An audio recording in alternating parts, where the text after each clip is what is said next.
Erskine, you're fired. Why, Mr. Wood, what is wrong? You! It is your idea we come up to this forsaken hole over the weekend. If I die of pneumonia, it'll be your debt to society. Mr. Wood, I tried to be a competent secretary, but I have absolutely no control over the elements. How did I know it was going to rain? See, the paper says fair and warmer. That's last week's paper. You're still fired. How much further do we go? Won't be long now, Mr. Wood. Well, it better not be.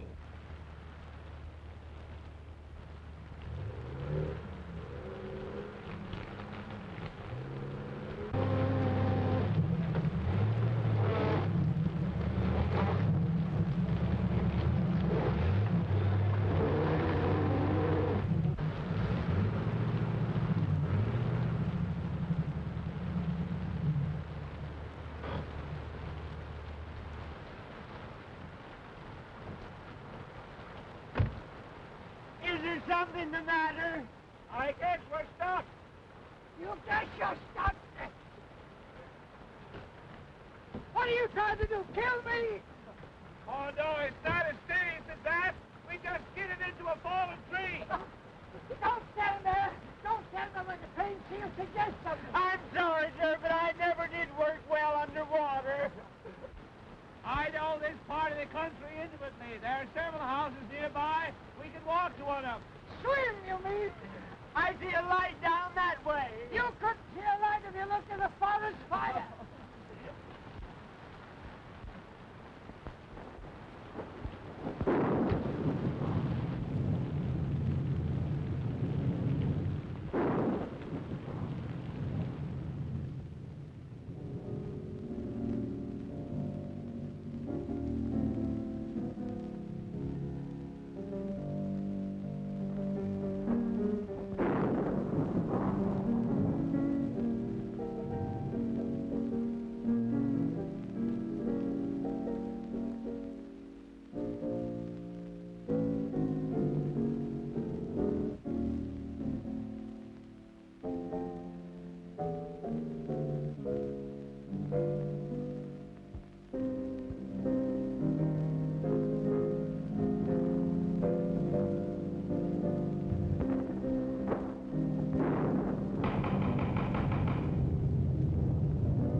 Mr. Ames. Oh, hello, Caraway. I'm sorry. I didn't recognize this as Dr. Kent's house. Just a moment, Ames. I don't know who this Dr. Kent is, but I'm getting out of the storm even if it's to be the missing link. Yeah. Coming in, Mr. Ames?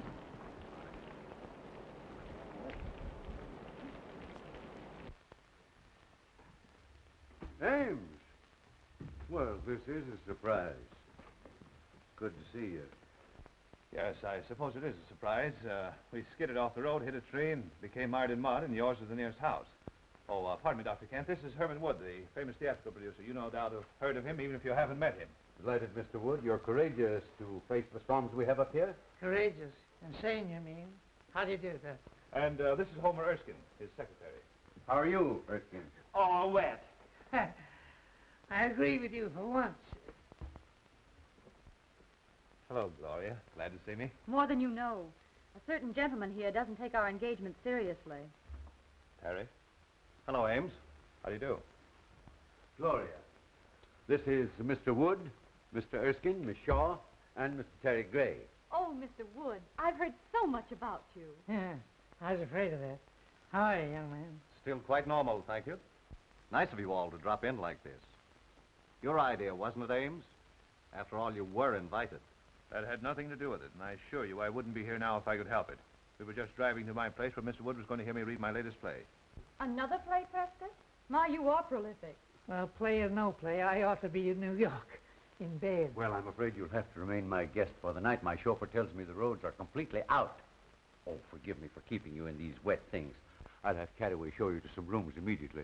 Then you'll join us for a cocktail before dinner for your staying, of course. Well, I like the cocktail part of the program.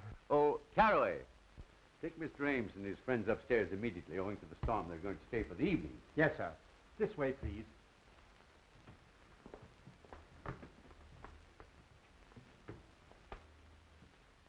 Who are you? Why, I'm you tell her. I'm beginning to be uncertain of everything. Why, this is Mr. Wood. I'm Mr. Erskine, his secretary. I pity you so much. You're surrounded by tragedy and sorrow. Well, you are psychic, Beatrice. Mr. Wood is the greatest producer of tragedies and dramas in the country. You mean he was?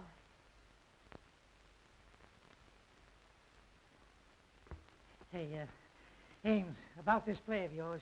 Why, yes, it's in my bag. As long as we can't reach my place, why not let me read it to you here? Look here. I just remembered an important appointment tomorrow in the city. I must return tonight.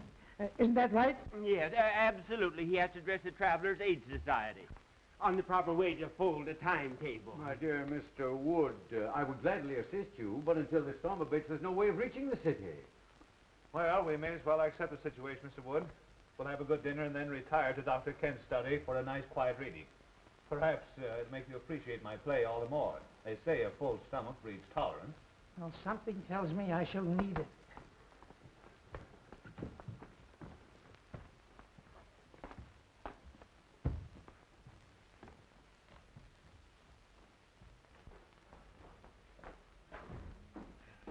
Mr. Ames, this is your room. You've used it before. This way, gentlemen, please. This is yours, sir. Right. And this is yours.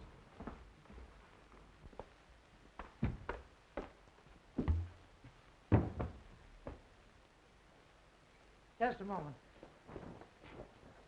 Have that coat dried out. Yes, sir. Right away, sir. Anything else, sir? Yes, close the door when you go out. Yes, sir.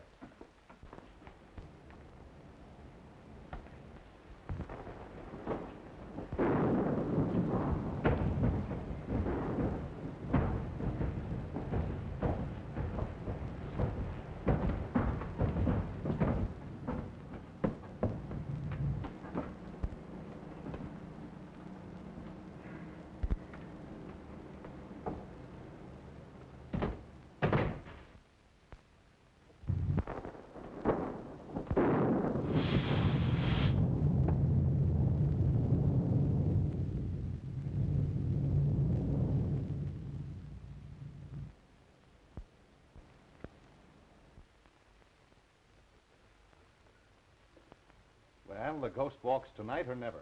You don't sound very hopeful. To the contrary. Not only hopeful, but brave. I'm going to ask you to marry me and go to California, where the sun always shines and the oranges fall from the trees to your breakfast table. That's a beautiful picture on a stormy night like this. But with or without the oranges and sunshine, you know I won't marry you, Terry, because I love someone else. Terry! Pardon me?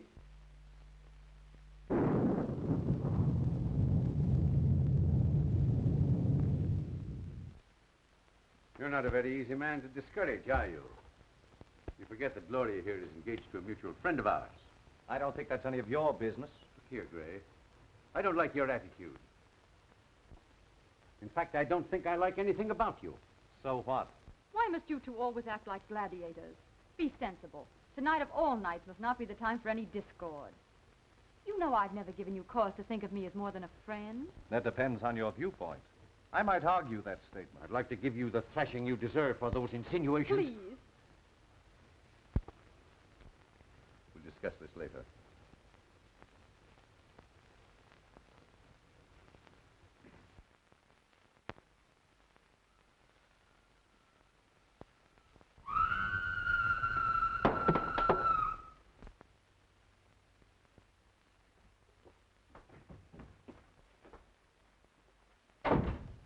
Erskine. Did you hear that scream? Yes, you sounded like a grand opera star with acute indigestion. Worse than that. Sounded like something on the humor. Oh, pure imagination. If I allowed a noise like that to scare me, your voice would have killed me long ago. Look here. Are you trying to insinuate I'm afraid? I'm just nervous, that's all. What kind of a madhouse is this, Oh, anyway? don't be so excitable. It's probably your liver acting up again. Have you your pills? My pills. Any of you folks here scream? Yes, it frightened me too. Yes, I can't understand where it came from. Tell them where it came from, Ames. You've heard it before. Why scare your friends unnecessarily? Perhaps you're right. Any scream you may have heard probably came from Beatrice's room. She's Dr. Kent's patient and Mr. Gray's sister. You met at the foot of the stairs. She's just a little irrational at times. Well, as far as I know, it's nothing to worry about. Simply emotional outbursts. Don't you just love a night like this? This old house seems to belong in the rain and thunder. I read a book once about an old, old house, and oh, I don't know how many murders happened on just such a night as this.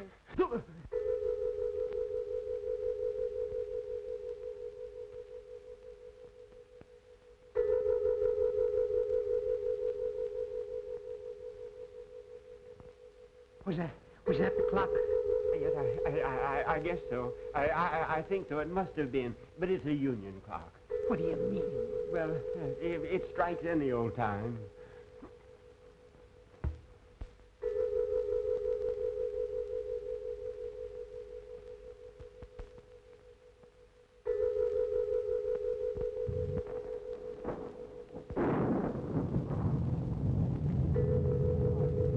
What's the matter with Beatrice?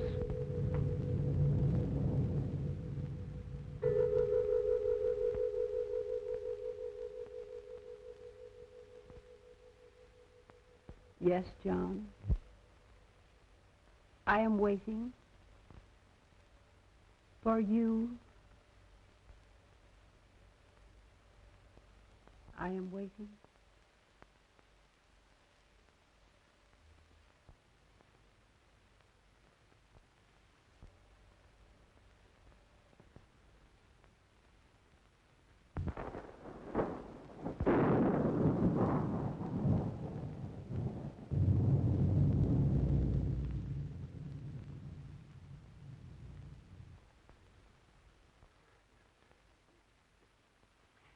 That woman gives me goose pimples. I've seen saner people than her in asylums. I'm sorry this had to happen. Beatrice's spells are unnerving to a stranger, but after one gets to know her... Know her. Say, if I never see her again, I'll be satisfied. Now, if you'll be so kind as to find some method for me to leave this house, see that I take it. Oh, Prescott, we couldn't let you do that with your friends. I think your friend is unduly alarmed, Ames. Oh, is that so? Well, who asked you? He has high blood pressure. He should calm himself. Oh, Miss Beatrice's actions are nothing to fear. She simply dwells in the unknown. As her attending physician, I can speak freely. The girl suffers from hallucinations and the shock of a tragedy that occurred in this house 3 years ago this night. Mr. Ames remembers that night very distinctly, no doubt. That's why he shuns my house. Dr. Kent, I see no reason for making my sister's grief public talk. I'll bet the doctor's going to tell us about some terrible operation. that ought to be cheerful. The unsolved murder of your sister's husband must be public talk in this house. Murder? I have taken notes on her actions since that night, and each year, at this hour, the flutter of that sound is heard, and she has acted as though the spirit of John, her dead husband, had returned to her. That's all there is to it. Erskine, we're leaving. Dinner is served, sir. No, we're not. Ghosts or no ghosts, we're eating. We're leaving. You're disobeying my orders. No, I'm not. You fired me an hour ago.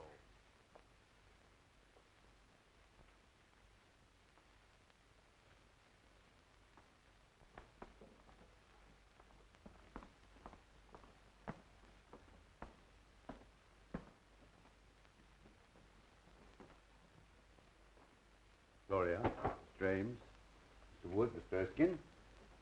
Hope you're all as hungry as I am.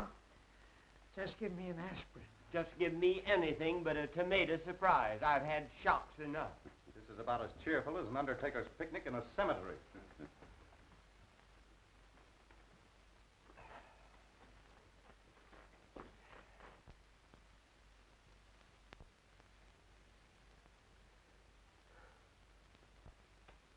You're right on time, John.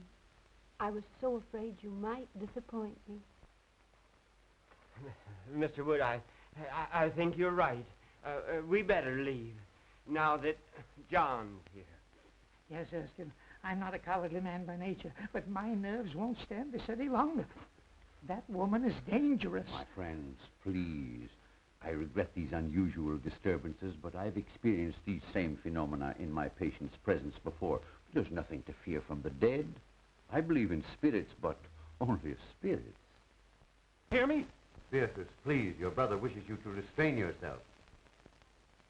My dear brother seems frightened. As well he should be. Just like all the rest of you are. Please, Beatrice, there are guests here, friends of Mr. Ames. What do they mean to me? You, Terry Gray. You, Miss Gloria Shaw. And you, my delightful friend, know what that blood stain is. You were at this table the night poor John fell forward and stained the cloth with his own blood.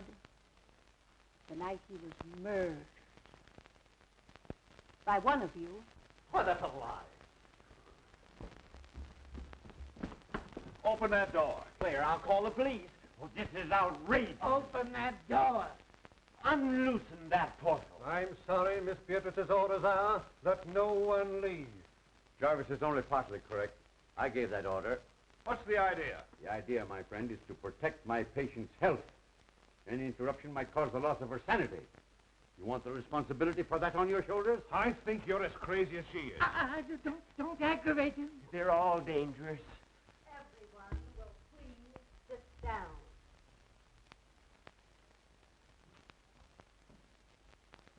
You can't frighten me into anything. I don't know who killed your husband, but I believe your brother can tell you. I thought you'd try to insinuate something like that, and I'm glad you did. Now I can voice what I've suspicioned these past years. You were jealous of John. You wanted to marry Beatrice for money. You, a penniless hack playwright. She preferred John, and you killed him. There's always been insanity in your family. Wait. He's right. I, too, always thought you killed John. You're unscrupulous enough to have done it. That's enough of that kind of talk. You aren't free from suspicion either. As John's cousin, you inherited more money from his death than I did. How dare you say that? I can't listen any longer. In the name of humanity, allow Erskine and I to get out of here before they kill each other. I appreciate that we have outside witnesses to what is going to happen. There is a murderer in this room, and we're going to find him.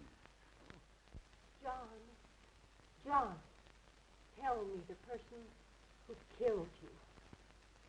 Speak quickly. Why don't you admit it? Hurry, before it is too late. You'll talk now or I'll break your neck. Lights! John! John!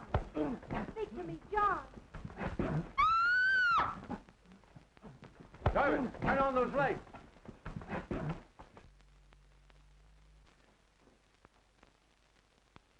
Why, where's Beatrice? Why, I don't know. Dr. Kent, I demand I be allowed to leave this room. And I'm with you. Remember my years of devotion to you. Divided we arrive, but united we leave. Of course, I'd give anything in the world if this hadn't happened. Jarvis, open that door. Oh, Mr. Wood, I'll see you later. You'll not see me later. Not for a month, not for 10 years. I'm getting out of here.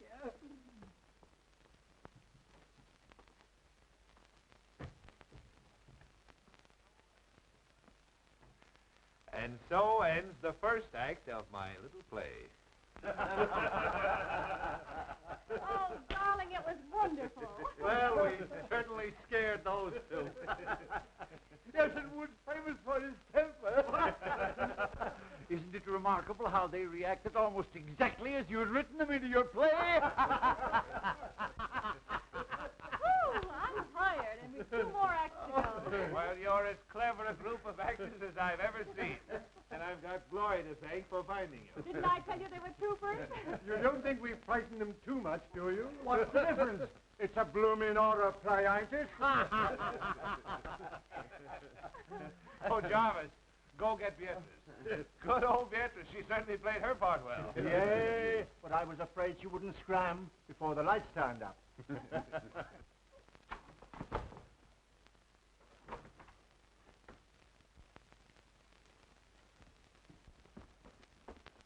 Beatrice, are you hurt? Beatrice, what's the matter? Speak. She's dead. This isn't my room. No. And whoever it does belong to has a gun. A gun? No, let's don't annoy. Oh, shut up. This may come in handy. A manuscript. The Ghost Walks by Prescott Ames.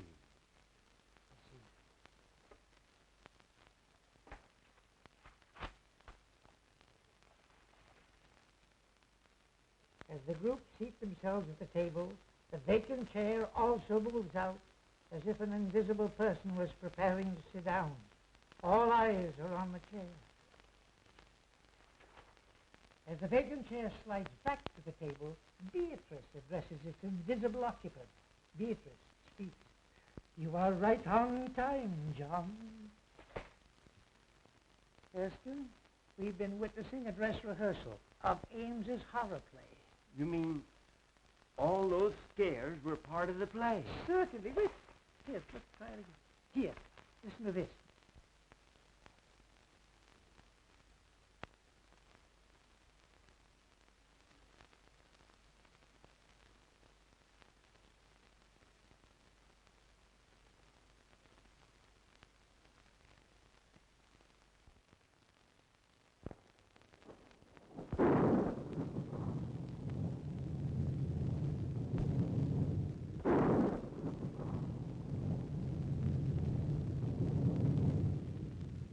I'm afraid my play has been surpassed.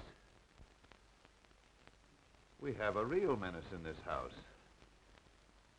Well, there was no one in the house but us, and we were all in the dining room. I know I was. That's right, because I was struggling with you. I was sending you the light switch. And I was at the table, as you all know. I was playing ghost. I was all over the room. But I didn't do it, I tell you. I didn't do it. Of course you did. Now, don't lose your head. Don't any of us. A death-like face slowly appears in the dark, ghostly white and pallor. The face seems to float as it reaches the table. Beatrice, hysterically. John! Lights out. Everyone remains where standing with the exception of Beatrice, who disappears through a door in the kitchen.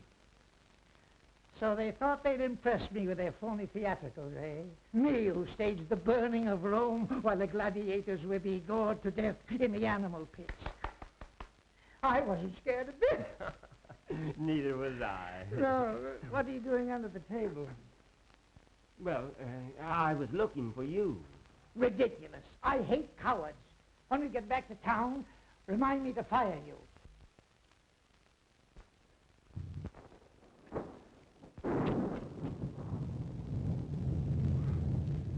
Let the play continue.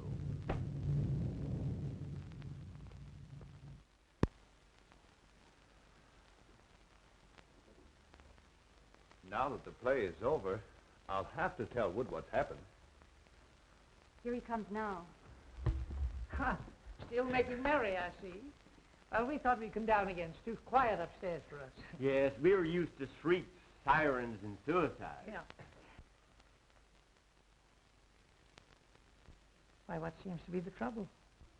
Has Miss Beatrice been found? Yes, she has been found. Dead. Is that so? No, I mean, it can't be. It's impossible. What are you talking about? Mr. Wood, I'm trying to tell you that Beatrice is dead. Beatrice is dead. I don't believe it. Let's put this whole thing straight to you, Mr. Wood. We're all actors, hired by Ames here to present his play to you. Actor? Everything that's happened since you arrived was part of the play. Except poor Beatrice's death. Mr. Ames. Am I to understand that I've been witnessing part of the play you were to read to me? Yes, I thought it a good method of presenting it to you. You see, this is really my house, and the fallen tree on the road was all part of my scheme to fool you. The storm, of course, was an added break. Well, if these chills and thrills have been theatricals, where does the death of Beatrice fit in? Surely you don't destroy your characters. Somebody evidently does. We don't know any more about it than you do. The police should be notified. Now, wait a moment, everyone, please. I know that this is even more confusing to Mr. Wood than it is to us. He still believes we're putting on the play. So the only thing we can do is to show him Beatrice. By all means, do. Yes, death is no novelty to us. No. We stage it 8 times a week, including matinees. And benefits. Now remember, no one is to touch the body until the police arrive. In there.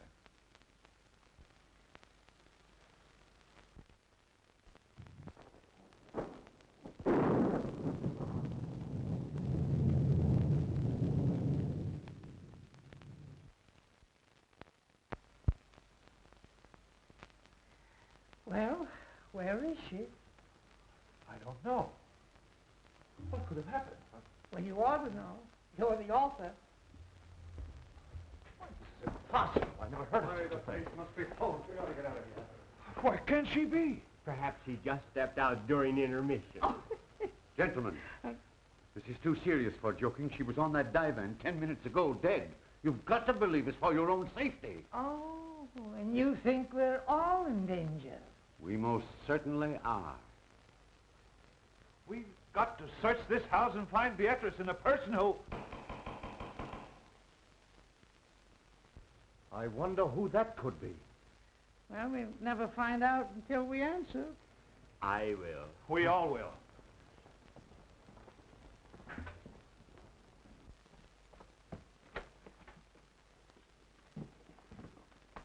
Who are you? Who are you? A guard from the Greystone Sanitarium. Seen anything of an escaped patient around here? What kind of a patient? A quiet one, until disturbed, at which time he becomes slightly murderous. Well, so help me if this ain't a night. Oh, what's going to happen to us next? Who are these people? I didn't know anyone was living here until I saw the lights. What makes you think he came here? Empty houses make good hideouts. I never saw or heard of anyone living here in the past few years. Well, I've been living here about a month. I think you've come to the right house at that. Yes? Has anything happened? Uh-huh. A murder and a disappearance. What are you winking about? Winking? Why, my dear man, you're saying things. I simply stated a murder had been committed. Murder? Ah. Well, it's him all right, then. Well, who is this man you're looking for? At the sanitarium, we'd call him Case 222. I guess you'd call him a homicidal maniac. A maniac? And you think he's loose in this house? Now, be perfectly calm. If my patient is here, and you scare him with hysterics, he might tear you apart to see what caused the excitement. Oh. That reminds me. Has anyone called appearance? No. Well, that's a usual procedure, isn't it? Oh, we forgot to, I suppose. But there's a telephone right here in the study. Telephone?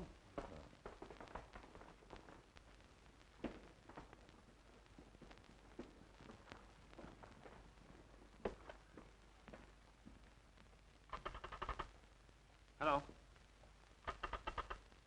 Hello?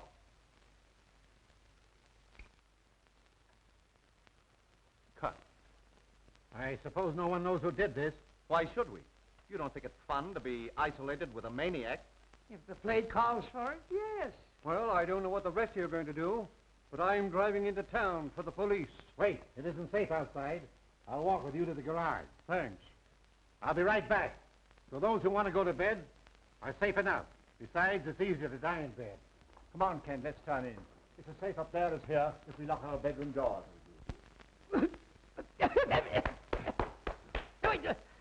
What's the idea? Why, you're choking terribly. Well, can you do any better?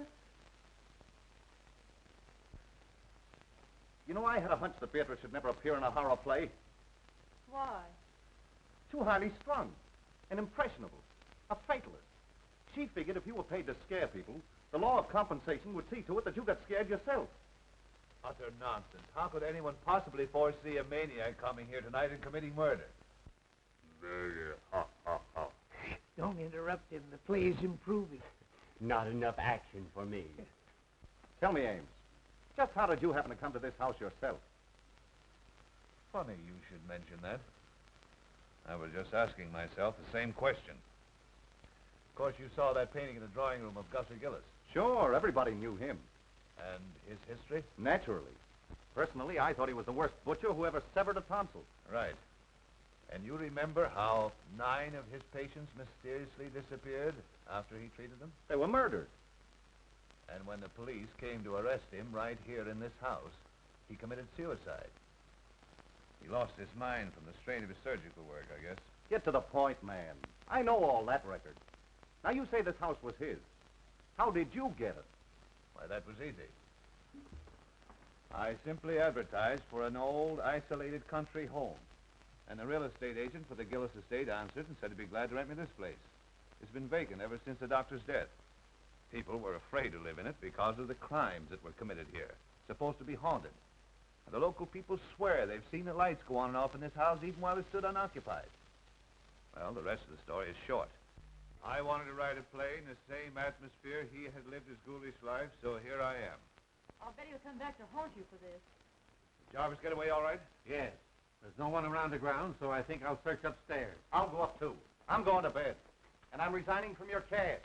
You playwrights are all screwy. I take it that this ends the second act. Now, if you don't mind me saying so, I think your play is rotten. Well spoken, Erskine. Forget about being fired. Let's go to bed. Yes, go to bed, Mr. Wood, and get some sleep. You insist the play is still on, but we've tried to tell you that it's ended in a tragedy. Good night, sir. Good night, Miss Loren. Good night. Ames? Good night. Be sure and let us know if anyone else is murdered. I can't convince those fools. They insist we're still playing for their benefit. Oh, I wish we were out of this dreadful house. First it was Terry pestering me, and now this awful tragedy of tonight. Don't worry, dear. You look all worn out. You get some sleep, and I'll see that nothing disturbs you. Oh, I'm too frightened to sleep. Tell me the truth. Who do you think could have killed Beatrice, and where do you think she could be? Well, personally, I believe it was just a burglar who's long since disappeared. Then why would he steal the body? Oh, to cover up the crime, I suppose. Now, you go to bed, dear.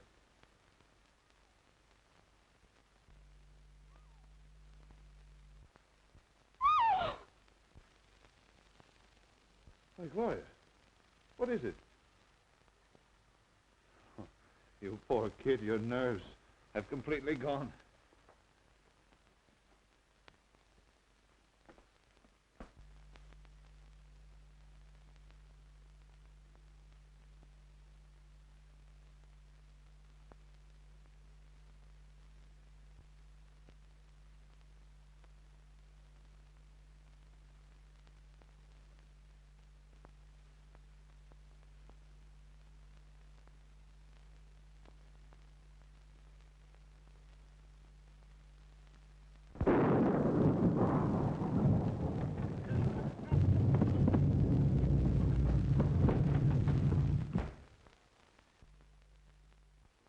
Oh, it's you. I ought to pull the trigger at that.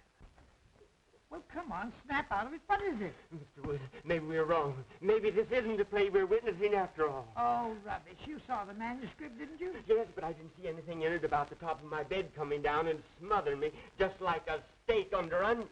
Oh, nonsense. You've had too many cocktails. Besides, I wouldn't be lucky enough to celebrate your demise by violence. That's a fine way for you to talk to me. Me, who's been everything to you but a mother. Now, Mr. Wood, listen to reason. I may be all wrong. I'm a nervous man by nature. But if this play is still going on, it's the closest thing to reality I ever saw behind the footlights. Oh, you're a sissy. I tell you, this fellow Ames is clever. He has reality in this play, and that's what the public wants. Now, let me alone. And if you want to stay in the theatrical business, stop letting it scare you. Oh, I was kidding all the time. That bed bracket was only a dream I had, and you were in it, too. I was not. I was reading. Yes, I saw that. You were reading a book on psychics. You were worried about the future yourself. Say, go home and go to bed, will you, please? And if you want to think of the future, remember I'm firing you. Mr. Wood, I have a premonition that we must stick together tonight. You need protection. You mean you do? You're trying to muscle into my bed because you're frightened. Go home. Oh, my dear employer, play or no play, I have no relish for my own couch. Move over. Say, this is all tommy rot.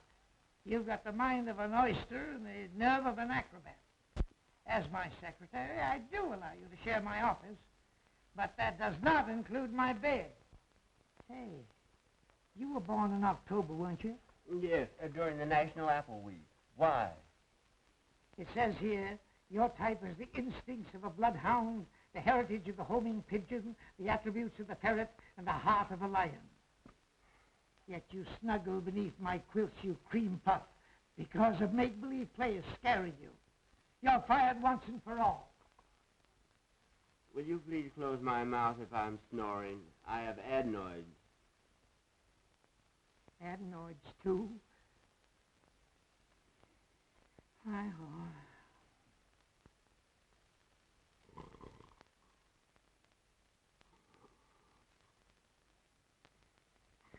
Homing pigeon, ferret, lion.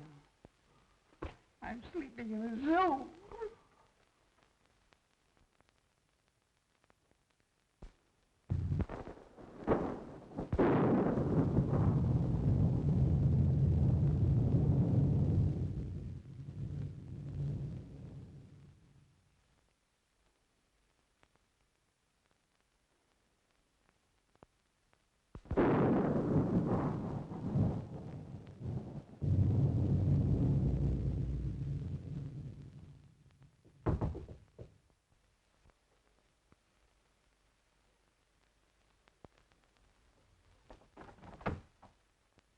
Terry, I was worried about you. Up here, all alone. I'm all right. Listen, Gloria. You know I love you. Why do you always give me the cold shoulder? I'm just not interested, Terry. Why did you come here? It makes it very embarrassing. Oh, I know. You're afraid your playwright sweetheart would be jealous if he knew I was here. Well, I wish he could see you now. I just came in to say goodbye. I'm walking out on this play, but I've got a curtain speech to make. And this is it. Stop, Terry!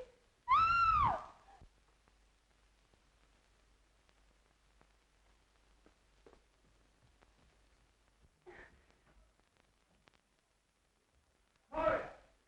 Gloria! Are you fool? Now see what you've done. I'll hide in that closet until he goes. If you tell him I'm here, I'll say you invited me. Understand? Well, darling, what frightened you? I saw a man. Oh, where was he? He came in that door. I screamed and he went away. Oh, you poor kid, what a nervous escape you had. Wonder what that feeling was about. There's a light in Gloria's room. Let's see what's up. You take it easy. I'll find the guard. We'll search the house again. What's happened? We heard screams. Someone tried to break into Gloria's room. What? Who? I don't know. Here comes the guard. Seen anything? Plenty. Gloria was almost attacked by someone. Fancy that. Who do you think it was? We don't know. We'll wake up everybody and find out. Good idea. Let's try Terry first. Oh, Terry. Gone. Not a sign of him. Whose room is this? Oh, that's mine. And there's Erskine's room, and that's Mr. Wood's. Well, let's see what they know.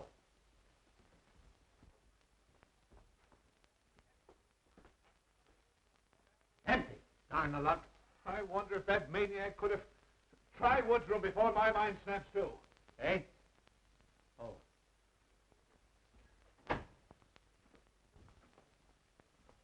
Hey, you two. Get out of here. My office hours are from 10 to 4. Seen anything strange in here? Yes, here's an exhibit that ought to be in a museum. What are you doing in here? I was sleepy. Is the play on again? No. We're just having a roll call. Well, consider us absent. Terry. Terry, come out.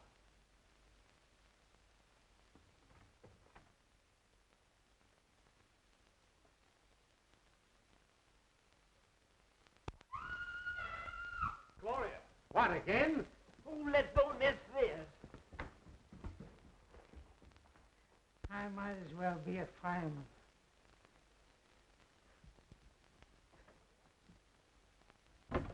Gloria, what is it, dear? It's Terry. He was standing right in that closet. He's disappeared. Well, what was Terry doing in your closet? He was hiding. From whom? Why, Oh, pardon me. Oh, no, please let me explain. It isn't necessary. I think I understand.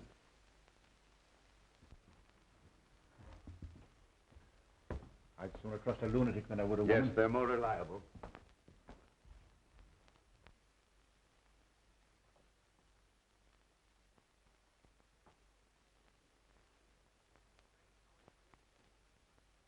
Strange how anyone could disappear from behind a nightgown.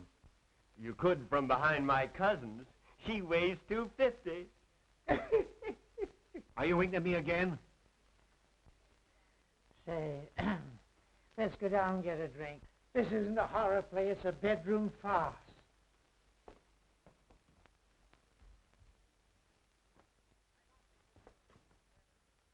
I don't think this situation is fair to me.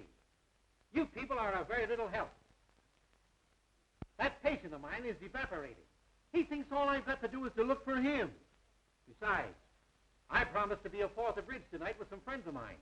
Speaking of wasting time, Jarvis should have been back from town with the police long ago. Oh, Caraway. Will you and Kent go back upstairs, please? Just to be near Gloria. I couldn't stand seeing her myself just now, but I don't want to expose her to unnecessary danger. I understand. We'll be glad to help. I'd just as soon go up again anyway.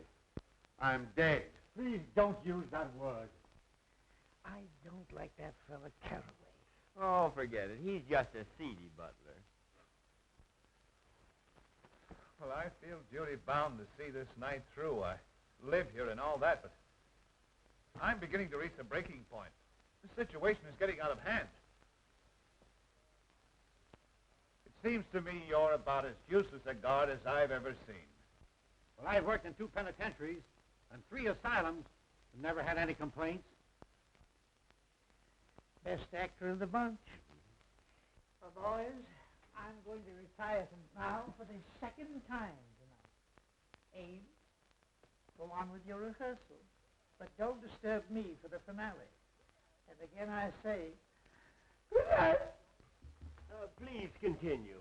I never walk out on anything that doesn't cost me something. What does he mean?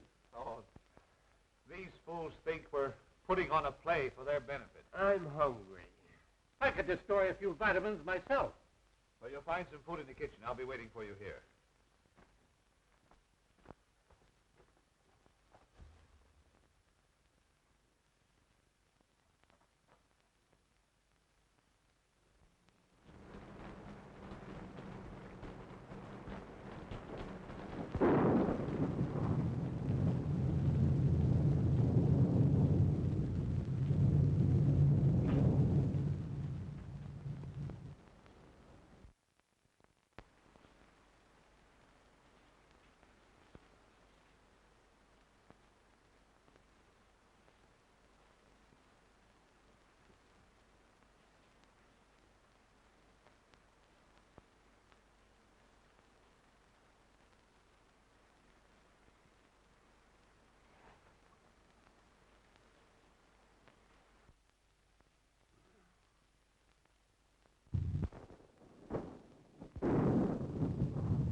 Hello? What are you doing down here? Why, I just came down to get some cigarettes. Well, you shouldn't have left Gloria upstairs alone. Well, I'm not her guardian. If you're so anxious about her, why don't you go upstairs and play watchman yourself? That's just what we're both going to do. Well, the scene shifts. So do I.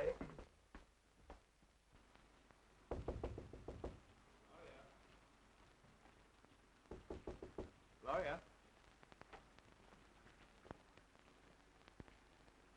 Gloria!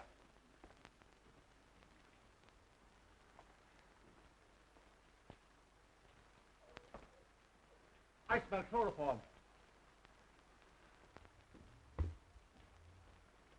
This is all your fault. I told you not to leave her alone. We'll arouse everyone. Oh, Kent? Well, Mr. Wood. He's probably in his room. I shouldn't cue you, but here comes Kent now. Oh, Kent! Yeah? Gloria's disappeared. Huh? Say, have you been out in the rain? No, why? Well, whoever stole Gloria took her out of the window into the rain. Funny that you should be out of your room and then appear all wet. I don't like your insinuations, Mr. Ames. If you must know, I couldn't sleep. I was going to take a bath in the tub and turned on the shower by mistake. That's what I would call a watertight alibi. Maybe Mr. Wood knows something.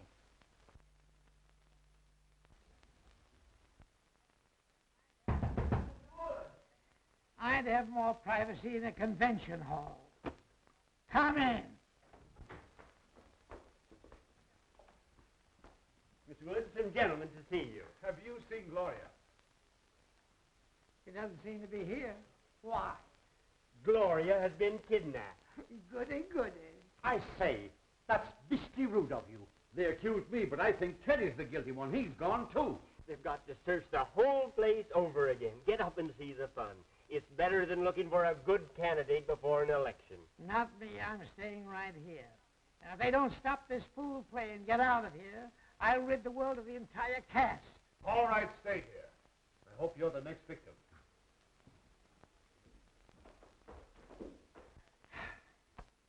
Mr. Wood, could I have a word with you? If you try to get in this bed again, I'll shoot you, so help me. I only wanted to say that you're right, as usual. The play is still going on. Of course I'm right. I know the theater like Barnum knew his elephants.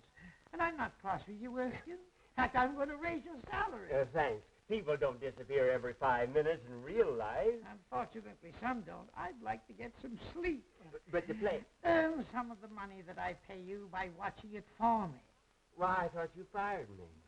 Not till we get back to town. Now, shut up and get up. Guard! Guard! Huh?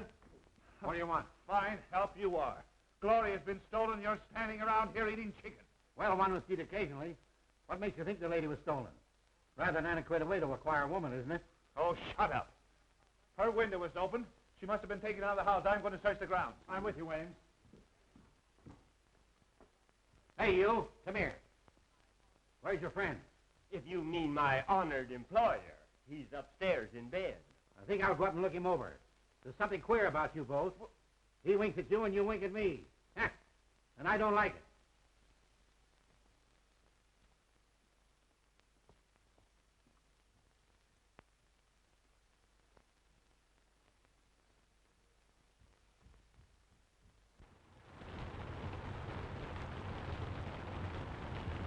We'll make a careful search of the ground. You go that way, now go this. We'll search the house, and I'll meet you front. Right. Right.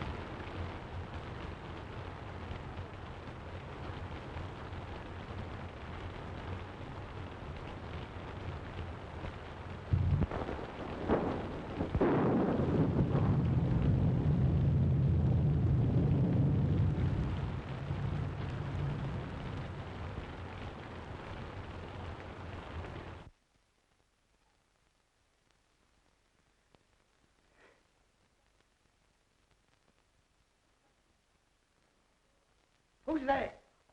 Only me? Oh, my old friend from the insane asylum. Come on in, sit down. Make yourself at home. Everybody else has. Hey, look here, old man, pal to pal. You're not really an asylum guard, are you? No. How did you get it? God, you can't fool an old-timer. You know, you're wasting your talents here. You're too good for this stuff. The whole world knows that. I said good, not perfect. like that play. You know, I've been thinking that over. It's mighty darn gripping. I think it's pathetically bad. I'll have no part in it. Are you under contract to Ames? Me? I should say not. But I'm ready for a presentation now that will astound the world. I believe you are. I'll bet you'd be a sensation and a good part. And I'm going to give it to you. Herman Wood, the man who has given more stars to Broadway than Edison has electric lights, will star you personally in an extravaganza. Splendid, splendid. Oh, are you busy Thursday? Let me see. No, I have nothing planned. Good. Come to my office next Thursday and we'll sign a contract. Splendid. But you should see me work first. Well, what are you doing now? Wasting time talking to you. Come with me, and I will show you real dramatics. Are you kidding? I never joke. I will show you drama. Stark, throbbing drama, with a master touch of comedy. By golly, I'm with you. Just wait till I get my slippers. Don't forget, Thursday. Come.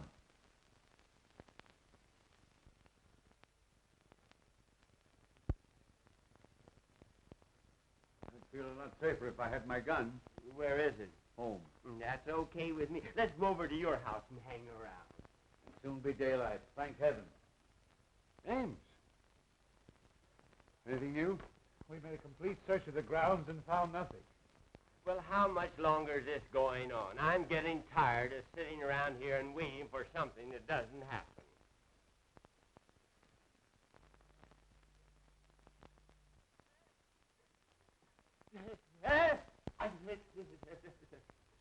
The picture.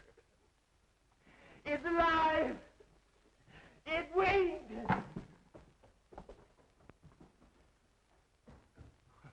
What's the matter with him? He must be balmy.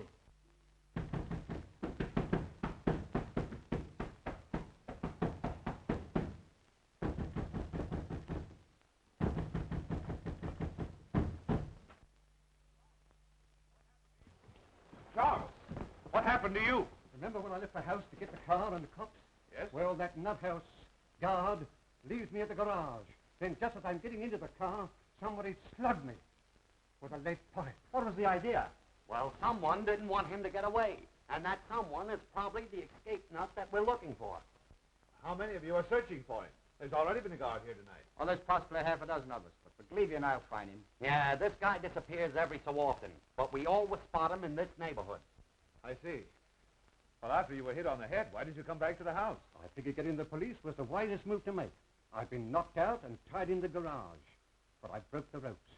Then I tried to start the car, but I found out someone had gummed up the motor. Well, I began to hoof it into the village when these guards from the sanitarium picked me up, and here we are. Has anything happened since I left?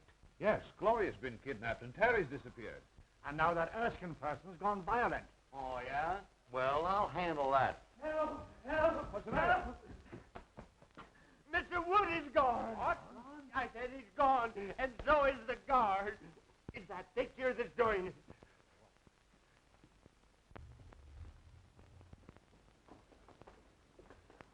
Oh, what's the matter with it? Its eyes moved. It glared at me. Why, it's as solid as the wall. You're daffy. Those eyes never stared out of nothing but a paint pot. I say someone looked out of that painting. Okay, brother, we'll soon find out who's nuts around here.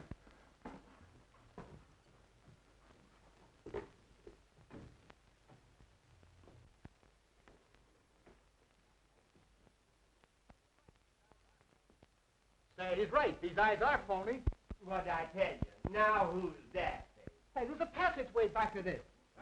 A passage?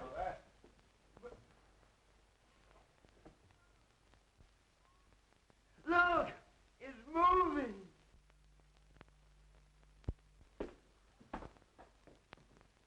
That's how Beatrice disappeared from this room. Well, I'm going to find out where it leads to. I'll go with you. Be careful. It looks dangerous.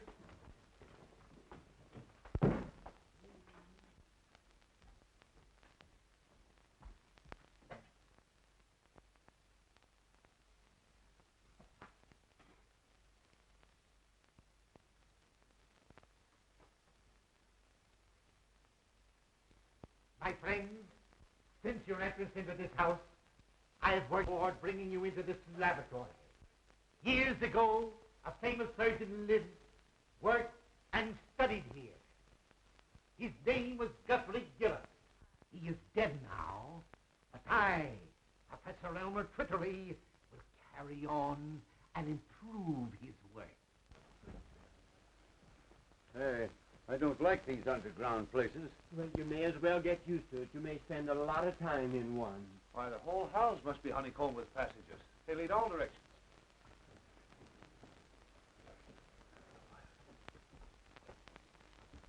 I am the greatest genius you have ever seen. I have mastered my work. Work that has produced power almost divine.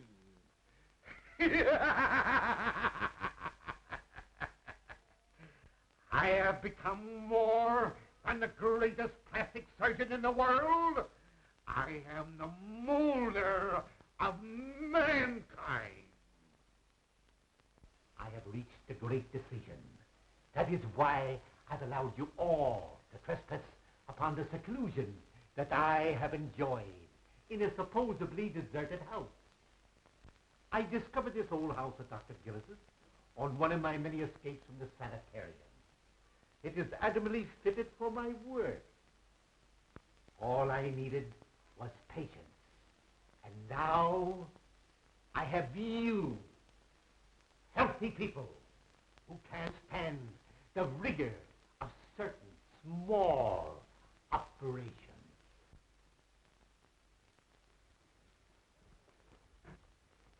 Now, wait.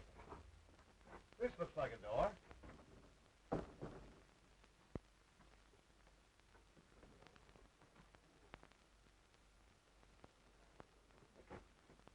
See where that leads to.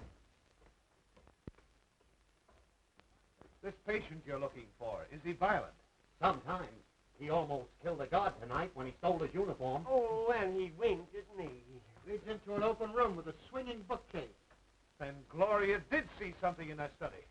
We've got to find her before anything happens to her.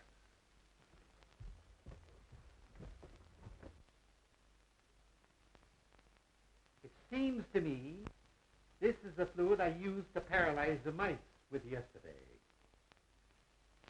I think I meant to use it on your friend Beatrice. But somehow I became somewhat confused. So now the poor girl is dead. Forgive my stupidity. I will be more careful to see that you don't suffer the accidental death she did. I have brought back the spark of life. I am colossal. Oh, my head aches. Take that smelling salts away. You're choking me. I am awfully embarrassed. I thought I killed you, but I only gave you a headache.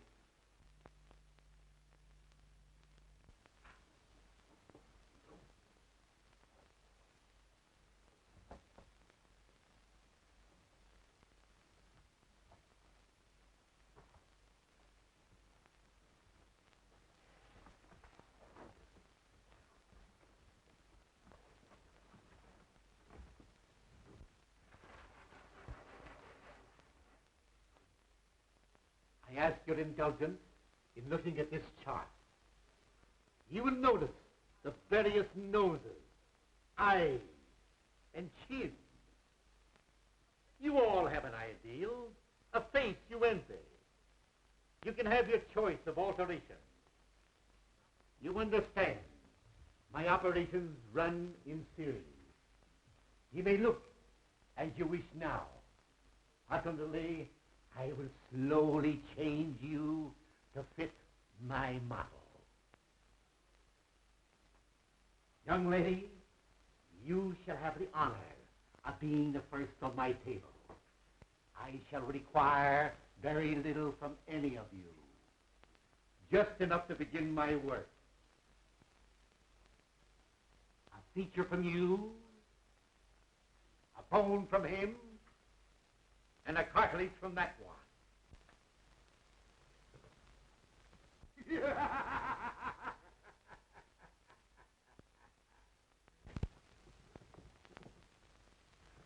the guard. It's Professor Twiddly, the guy we're looking for. Then he's the nut. Well, he's dangerous. Let's get him. Wait a minute. Better not get him excited. I know how to handle him. Hello, Professor.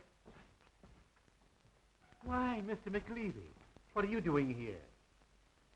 Can't you see I'm busy? Sure, but you've got to come home with us. It's important. Home? Is there anything wrong? Why, don't you remember? You operated on your old friend, Julius Caesar, a couple of days ago. Did I now? Sure. Funny, I forgot. How'd it turn out? Not so good. That's why we have to hurry back. You see, he got tired of his Roman nose, so you grafted on a new one.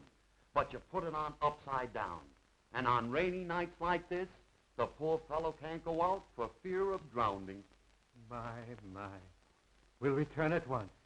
Poor Caesar must be miserable.